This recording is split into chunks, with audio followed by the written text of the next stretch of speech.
So many mistakes, unbelievable. Never burnt out, being close, Wow. because I know how to catch it. Oh, look, the instances of what I call diseases of civilization. That's cancer, heart disease, diabetes, obesity, mental health issues.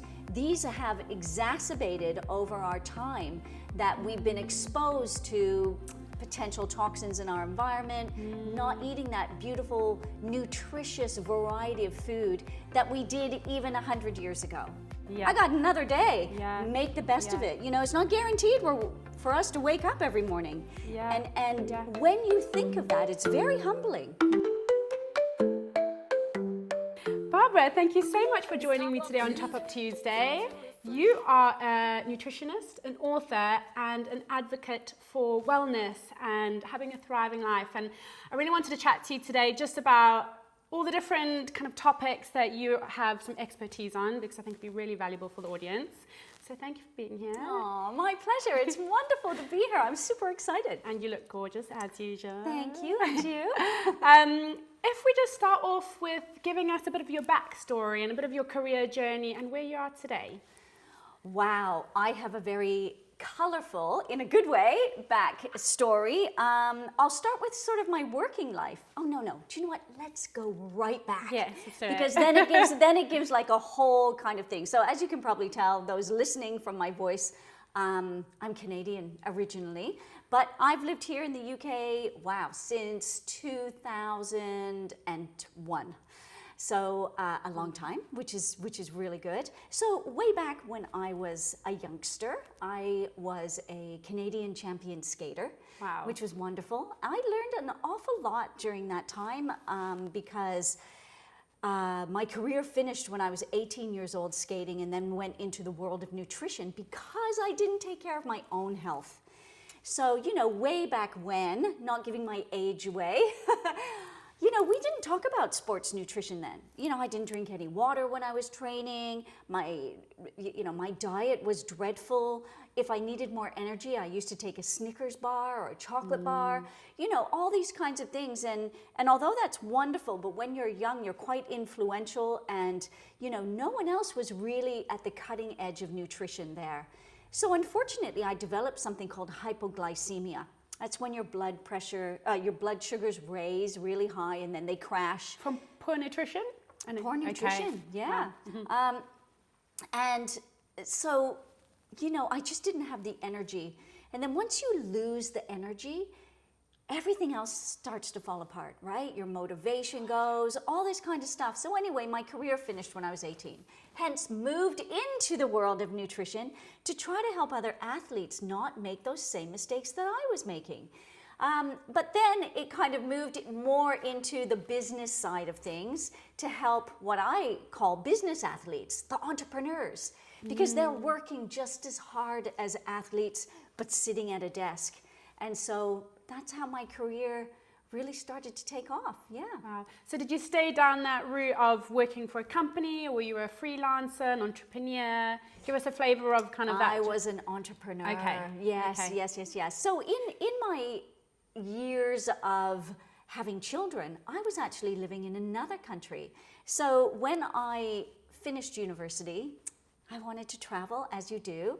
Ended up in Australia for a year and a half, just doing odd jobs, but still pursuing and learning about nutrition and science, and being around those sort of inspirational places where people do take care of their wellness a little bit more than what I was used to.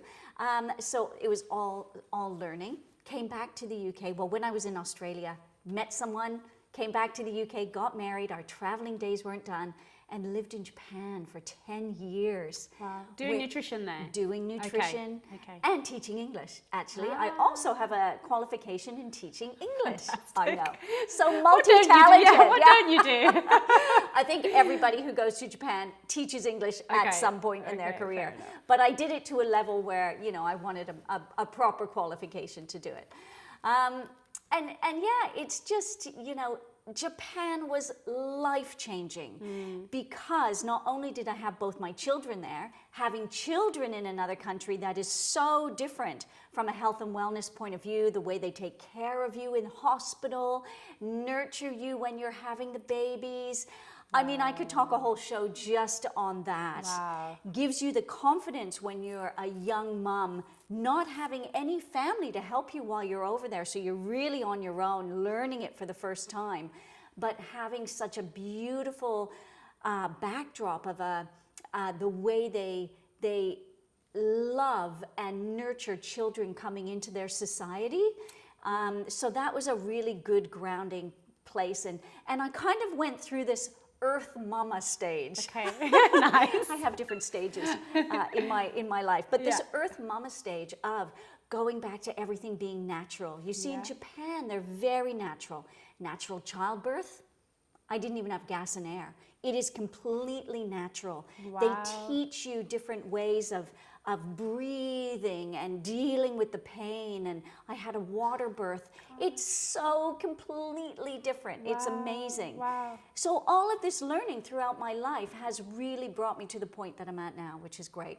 Okay. But when I came back from Japan for the kids to go to school in the UK, I started my first company as an entrepreneur called Nutrichef, a healthy meal delivery company, taking all the principles of a Japanese diet and putting a little Western flavor to the foods. So it was attractive for everybody. And we had different programs, but mainly people came on to, you know, lose weight, feel great, get more energy, help with menopause. So that was back in 2004.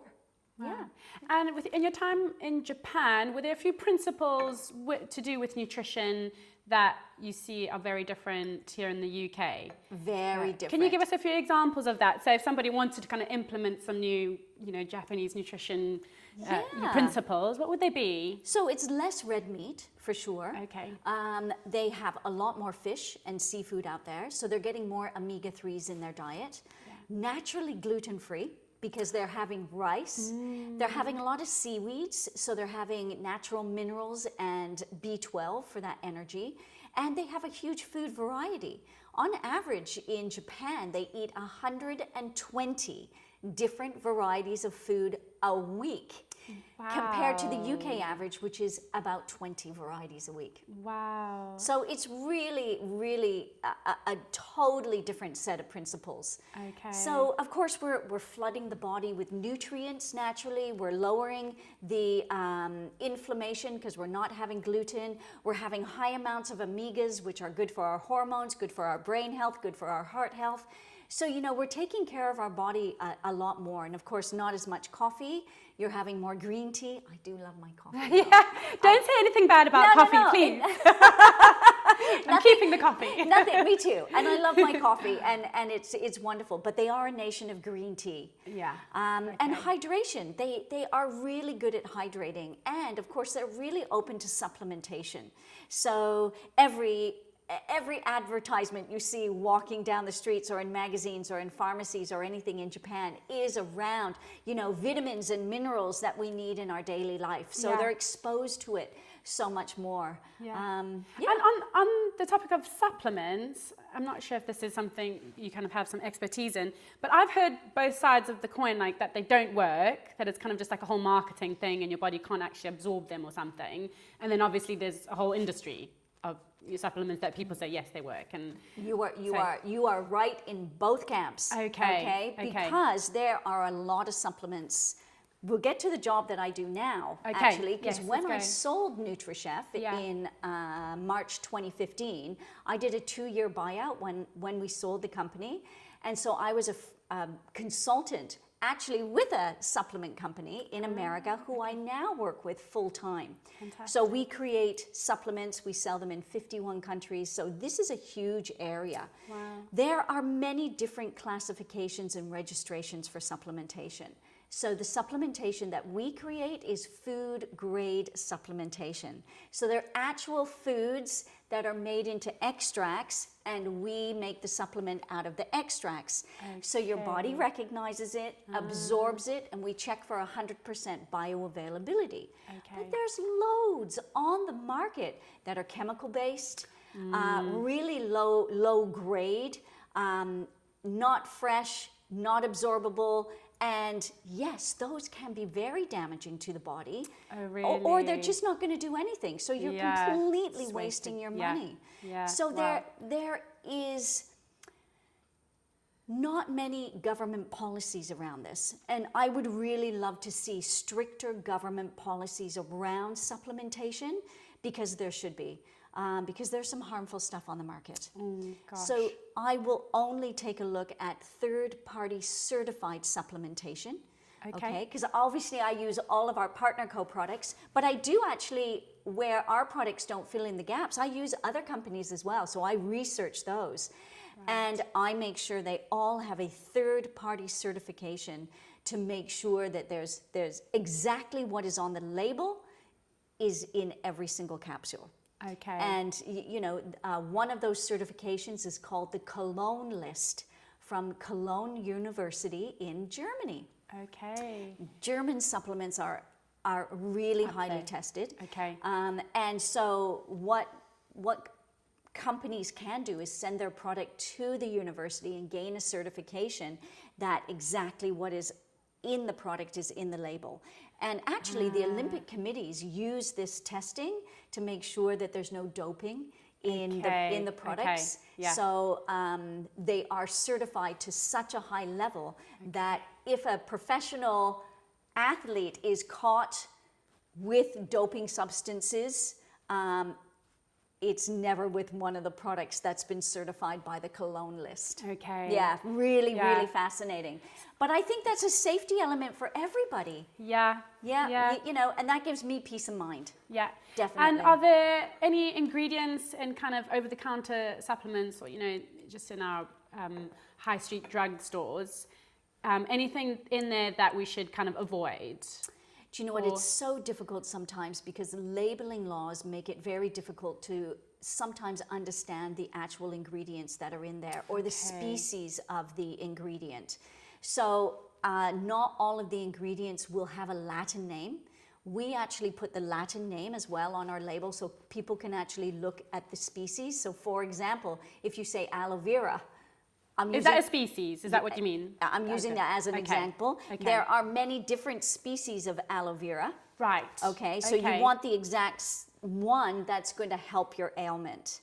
And so this is the thing that we need to get savvy and look at all this stuff online. So we almost need a GCSE in label reading, I think. But there isn't really anything out there, except do your research. That's what I say. If you're going to take a supplement, check them out online, check them on social media, contact the company, ask them questions, and work through like that. If they have a customer services behind a product, normally they're going to be able to give you, the answers to your questions that you need. Yeah. Okay. Yeah. And then with your, because you've written a book. Yes. A few. Yes. Okay, well, let's talk about the different books that you've written, and the different reasons why you've written them, what's influenced them. So maybe you want to start with the rainbow diet. Oh yes. Yeah. Yes. So once I started Nutrichef, again, we had such a huge variety of food in our meal planning with our meal delivery company because I used the Japanese principles. And so I was contacted by the CEO of a charity called Cancer Active, which I am still a patron of today. So I have been a patron of Cancer Active since 2008. And basically, they were so fascinated by all of the healthy meals and the science behind eating a rainbow diet that the CEO, Chris Williams, actually, we co-authored the book Rainbow Recipes and the Rainbow Diet because it was so cutting edge at the time in 2008 to eat such a variety of food here in the UK. And of course, you know, look, the instances of what I call diseases of civilization. That's cancer, heart disease, diabetes, obesity, mental health issues. These have exacerbated over our time that we've been exposed to potential toxins in our environment, not eating that beautiful, nutritious variety of food that we did even 100 years ago. Yeah. Plus, don't forget, our testing is better these days as well. You know, the NHS are brilliant at diagnosing and testing and getting, you know, these to you quicker. But I still feel that's part of a cure. I love working on prevention. Yes. It's like, how can we be responsible for our body, right? This is our responsibility. Our body is our 100% responsibility. So everything we put in, everything we put on needs to have a principle. Yes, you know, yes. for me, I have a health goal, you know, and I want to stay healthy, you know, my mind, my body, my soul. Yes. As long as possible. Yeah. And so I take that responsibility. Yeah. Not saying that I still don't have the odd Snickers bar Yeah, every we're once in a all while. human as well, so there's room We for... are. Yeah, But absolutely. it's not on a daily, Yes. weekly basis. It might be once every couple of months. Yeah. They're a treat. Yes. We've lost that Yes. in our society of everything being available. Yeah, absolutely. There's too much consumerism and too much, exactly like you say, there's too much on offer actually for us. Yeah. So you mentioned the mental health, and then you mentioned your mind now as well, you know, eating for your mind. That topic really interests me. Are there a few principles that you kind of practice for your mind? Because I know you're a very busy lady, you know, you've got a family and you travel a lot for work, and you know, you're always doing something incredible. Specifically regarding your mind, we can talk about how you are feeding your body in a little bit. What do you do for your mental health support and your eating? That's a really, really good question. And what works for me, what I want to say is what works for me might not work for everybody else. Yes. Because I do extreme business sometimes, and I do work very long hours. And I think throughout my working life, from 2004, you know, onwards, being an entrepreneur, I have learned how to take care of my mental well-being because I've had to deal with so much. You know, being a CEO of my own business, having 2 children, bringing them up through the business, selling a business, you know, everything that I am, you know, a daughter, a mom, and on and so on, a wife, Yeah. Number one is, and I don't want this to sound selfish in any particular way, but I do really put myself first. Yeah. So when I get up in the morning, I wake up before everybody else and I have some me time, right? I start my morning with a green tea and then I have a coffee because I really like, I love that pattern. I'm really into patterns because I found a pattern that works for me. And so that works. Then I do a little bit of yoga, 15 minutes stretching. Then I do a couple of push-ups, I do some sit-ups, and then I get outside and I do some trampolining. Now, sometimes that exercise routine might change. I mean, we're in the winter season, in the summer, I'll go for a beach walk if I can. And I try to do that. I invite the family if they want to come. Normally they're still in bed, but that's okay, you know. And then I listen to some stuff while I'm doing that as well, especially if I'm beach walking. Like mindset Mindset things, you know. I have some lovely authors on mindset, anything from Tony Robbins to Joseph McLennan to Mel Robbins, all those kinds of things. Those are really great. And I find these set me up beautifully for the day before I sit behind the desk. Within that time, before I sit at my desk, well, I am sitting, I get to my desk, before I open the laptop, I actually do a little bit of more work on myself, and I do some journaling. Yeah, I love journaling. Anything, you know, I'm always looking at ways every year, what worked really well the year before and what didn't work well the year before. One thing that I found is getting it out of your brain, right? There's so many things that come into our daily life, whether it's the genre of an email that you get from a colleague that you misunderstood, that you can do, Like ruminate over. ruminates in your yes. brain and be like, did they mean that? Did Oh, they mean yes. that? Yeah. Get it out, put it on paper, take a look, sort it out. All these kinds of things. So I do that from the previous day. I just get it out of the brain. Yeah. Then I set myself up, have I planned my meals? Do I know what I'm having for lunch? Look at my schedule. Who's home for lunch and dinner? Yeah. All that kind of stuff. So I can compartmentalize everything. So when I'm sitting at my desk and that laptop is open, I am immersed in work. I know I'm taken care of. Then what becomes break time or lunchtime, whatever, it's that time. Yes. I've really learned to move fluidly through the day in that way. Yeah. And my days are long. Like, I mean, this week so far, I had a 12-hour day Monday, I had a 13-hour day Tuesday, I had a 13-hour day yesterday. Today is a regular 8-hour day. Yeah. And tomorrow I'm going to try to finish on time. Wow. But I can easily work that way. Number one, I'm passionate and I love my job. Yeah. But because I'm taking care of myself. Yes. Yeah. So All starts there. it does. All starts there. Yeah. It does. And I am still a mum. Yeah. And if you don't put yourself first and fill your own cup, you cannot give from an empty cup. Yeah. Like I have one of my children has learning difficulties, although she's, in her 20s. She's still more work, and so there's a lot of effort that goes there, and balancing that with the other children, and I have 2 stepchildren as well. So, life outside of Busy. work is busy, and being flexible in that routine is good. But you know what? If your routine is organized, it's easier to be flexible with an organized routine than a routine that isn't organized. There's chaos. Chaos. Yeah. Chaos. Yeah. So, these are things that I've learned, right? Yeah. Throughout.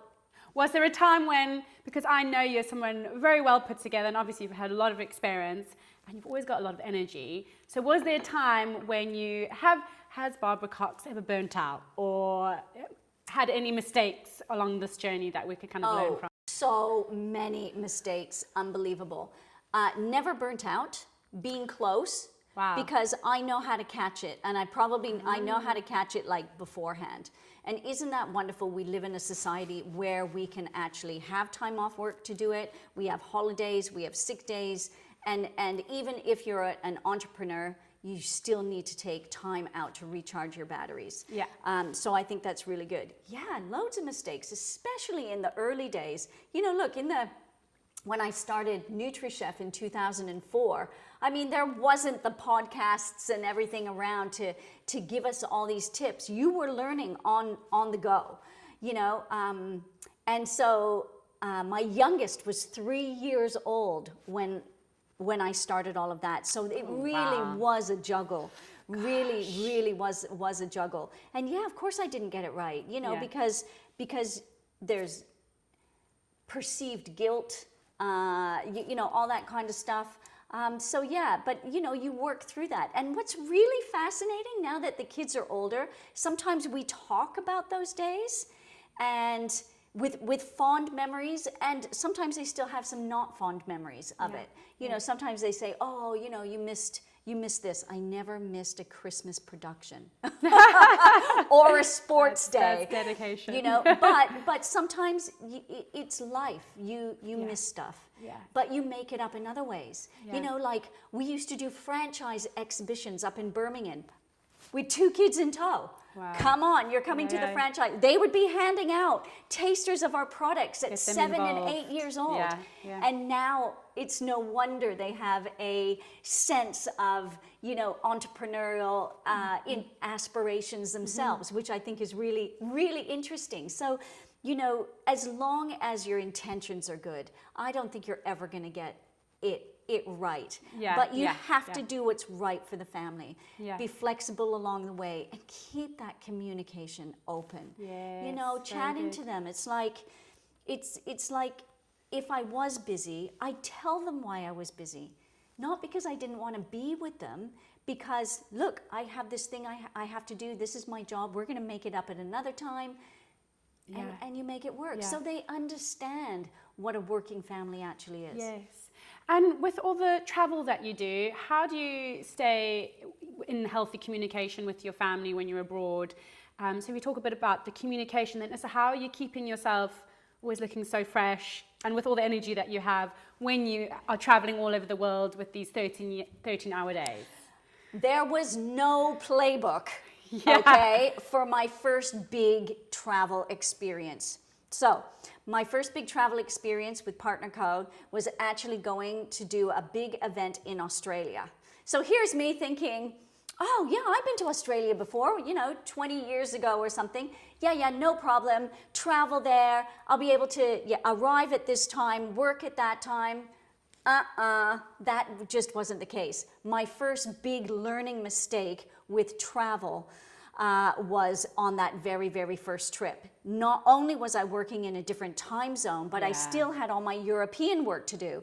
So by the time I would get my Australian work done, the EU was waking up and I'd be like, well, wait a second, I want to go to bed, but there was still all this done.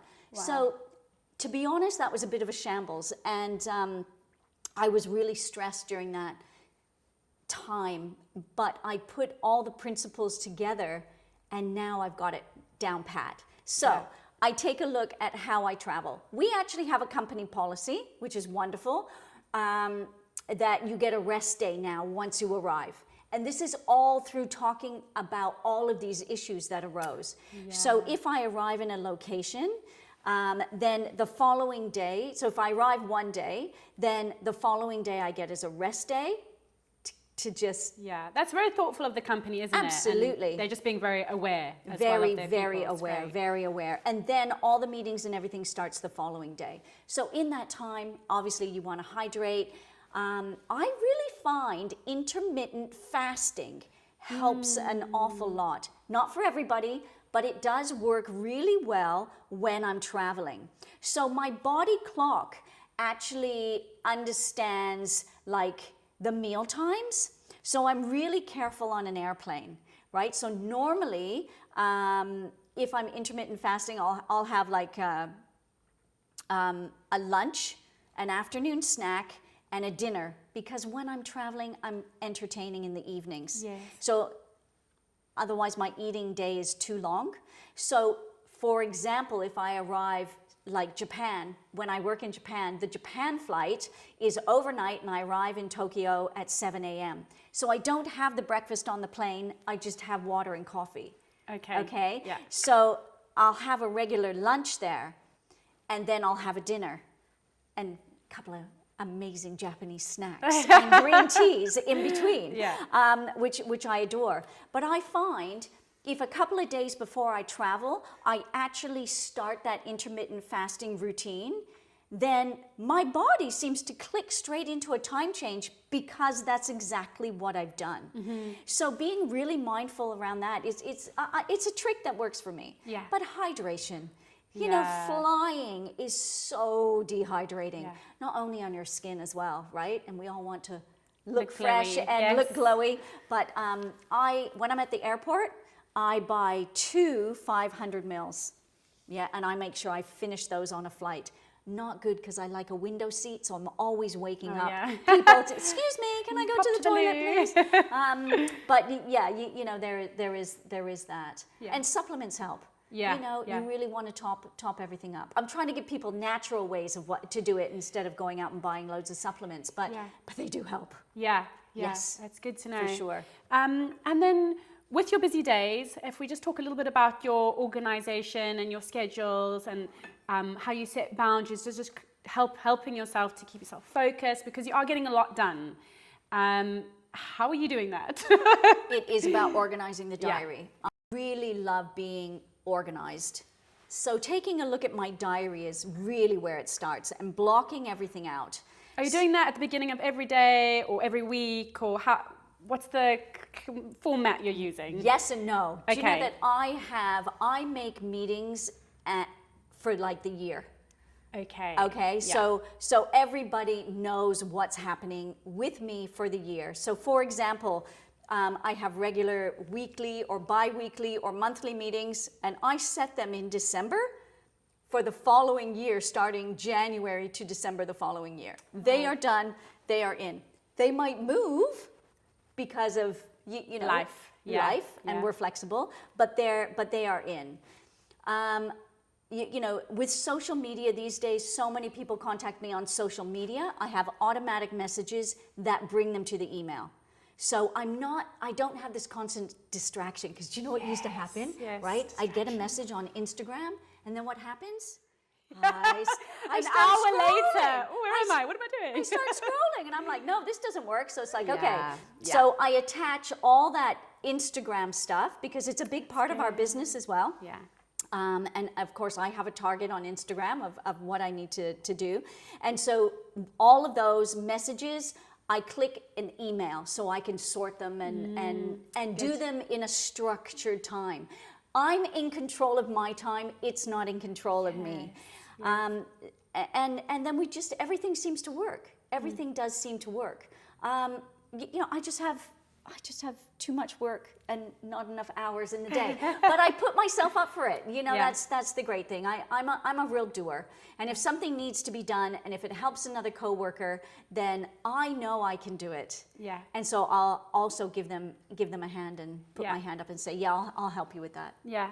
And are you a naturally very organized person? You've always been, well, you were an athlete, so maybe is that kind of like built into you? I think I've always been organized with my time, but I'm not the best organizer. We have a lady in our business. I want to be like her when I grow up. I always tell her that. I always say, Claudia, I want to be like you when I grow up. Yeah. And because she is like uber organized. Okay. So we had our big, every year we have a huge company meeting for all the top management. And she was in this January. And so she's going to actually help me even organize my emails more. Yeah. Always learn. Yeah. Always be open to learning. If someone is doing it better, and talk to people. How are you doing it? It's like, oh, that's interesting. I could be doing it better. I think I'm doing it pretty good. She's doing it better. So I'm going to bring her in to help me do it better. Yeah. And so we can all, so I can expand what I'm doing as well. And I love that. Yeah. I really, and we have a great team that we can actually do that. And we don't feel, or we don't make anyone in the team feel bad if they're not at the level of Claudia. Yeah, okay. Hard to be at her level. Hard to be at her level.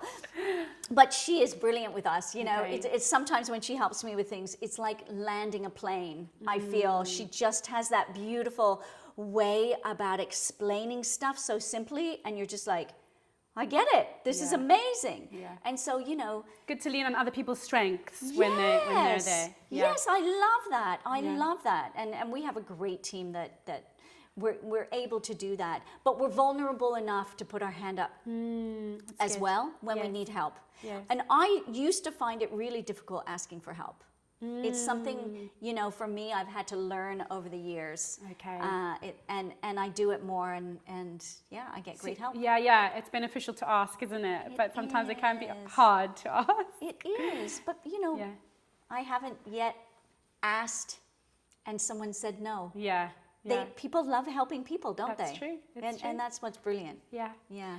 And a little bit kind of coming away from the organizational side, I would love to talk about, I know you've mentioned to me before in private conversations about gratitude and with your journaling, and I guess this goes back to the mindset and keeping the mind healthy. Talk a bit about your gratitude and kind of the connection you have with yourself and maybe spiritually, and how that helps you with your work and all this organization that you have to do in your business. Yes. It's so difficult to talk about the spiritual side of things, because I think in some ways I've always been a very spiritual person, and that was exacerbated on a trip to Israel about 5 years ago, and I feel divinely guided, and I'm super grateful for that. And I think having that balance of faith in your life knowing that someone is always looking over you and always has your back, that in a lot of ways gives me a lot of confidence to do stuff. I'm always not going to get it right, but sometimes that's good. Yeah. Right? It's learning at the same time. Nothing's been catastrophic so far, so that's good. Thank you very much. And so it's always really, really good, and I'm grateful for that. I have a very blessed life, but I do count my blessings every day. Yeah. Every day. Yeah. So I have this thing, my morning routine. Yes. Okay. So when my alarm goes off, before I get up and have my green tea, there's that time I just love lying in bed. It's about 15 minutes, and you can be in that kind of dreamy, meditative state. And I love to do my personal gratitude within that time. So I'm thanking God. I'm thanking my husband lying beside me. I'm thanking my kids. I'm thanking my body, myself. It's like, woohoo, I got another day. Yeah. Make the best of it. It's not guaranteed for us to wake up every morning. Yeah. And when you think of that, it's very humbling. It's very, very humbling. We don't actually think of it at all, really, do we? We just get caught up so much in the distractions of life. But what I really love about, we'll come back to you in a second, but what I love about you is that and what I'm inspired by is just your kind of accountability for your life. And I see how you're choosing to be grateful at the very beginning of your day, not just to God and praying, but also to the people in your life. I think that's where it's all starting with you, isn't it? It's setting up the day. Because it's setting your mind onto all the good things in your life. So that's what you're seeing more. And that's what you're moving towards more instead of like negativity, I guess. My glass is always half full. Yeah. Well, it's always more than half full. Yeah. It's pretty full. Overflowing. Yeah, it's overflowing. But I am very grateful for that overflow. Yeah. And I want to live in that overflow. Wow. As well. And you're right, it does start with being grateful. There have been some very hard times in my life. I don't want people to think, oh, Barbara's had it really easy. No, I haven't. Yeah. There's times, with Nutrichef in 2008 when we hit the recession and I had to make people redundant. I had to borrow more money from the bank. I had to put my house up for collateral. There's times when I've been like, holy smoly, I could be in trouble here, and I'm really lucky. We pushed through all of that through really hard work. I'm a hard worker. Yes. And that's the only way I know how to get things done is through hard work. I've never been handed anything on a plate. I've worked for it. And I've been guided to work for it because of all the different lessons that I learn along the way. So living in the overflow, I am grateful because I remember those times and I never want to go back there. And I'm very empathetic listening to some friends who potentially are in those spots right now, which makes me even more grateful. And of course I offer as much advice for them to have a holistic approach to life, and for me, that spiritual side is part of my holistic living and being, and we shouldn't forget it. And I'm fascinated by religion. I really am fascinated by it. All religions, like when I travel, I'll go to a Buddhist temple. I find those places very peaceful and wonderful. Israel and Jerusalem was one of the most magical places I've ever been to in my whole life. And being baptized in the River Jordan was something I just can't explain. It's, anything spiritual in people's lives, no matter what religion you have, it's like this secret power, that you have. And for those still finding their way, keep looking. Yes. Because it's a beautiful foundation to build an exceptional life on. And I think in our Western society, you talk about you going to these different countries and, there are these spiritual paths. And I think in the West, we've just kind of lost that. You know, because even in South Africa, where I grew up, you know, we grew up with a lot of, you know, faith, even, you know, in schools, and it was kind of just in the atmosphere. You know, people would you know, talk about faith or God, you know, just casually. Yeah. And then when I came to the UK, people would be like, oh, I've never even heard of that. So it was, you know, quite a difference. But I do also agree with you. I do think it makes a difference in our choices. Yes. It can influence us in a positive way and Absolutely. kind of enlighten us Yeah. about life a bit on a deeper level. It does. So, It yeah. does. Yeah. Yeah. I love Awesome. it. Yeah. You know, it was a really big change in my life again. You know, I tend to go through these, like the Earth Mama stage. Yeah. You know, the business that's the woman journey of scene. life. It Yeah. is, isn't Yeah. it? But isn't it wonderful we're able to grow throughout our whole life? And again, coming back to the learning, right? I was open to the opportunity. I was open to it, and it's been wonderful. And you mentioned that you have more than one book out there. Can you mention your other ones, and then kind of can you bring us into landing with any advice you have for people out there about living a holistic life? Right. Well, I have written many books from Teach Yourself Aromatherapy in my aromatherapy days, because again, it's part of this holistic living, taking a look at everything natural within the home, everything around nutrition. I did sports nutrition as well, the Motorsport Fitness Manual. I'm a huge Formula One fan. Wow. Huge. I love Formula One. Okay. You know, look, I think take a look at every opportunity in your life. Take a look at different areas for this holistic living. You want to look at your health. You want to look at your fitness. You want to look at your spiritual side, your personal development, your career, your community. I'm a big giver back in charities and community. And you know, there's other areas that you might want to explore to enrich your life. When we just work in one or two areas, we don't get this balance. Kind of think of all those topics in the spokes of a wheel, and you want the wheel to roll smoothly. You don't want a wonky wheel, right? So, or a flat tire, So you really want to have a little bit of something in each, and it could just be learning or exploring in those areas. Again, we want to bring it back to us being responsible for ourselves, our body, our mind, our soul. And live life to the fullest and be the best version of ourselves. Yeah.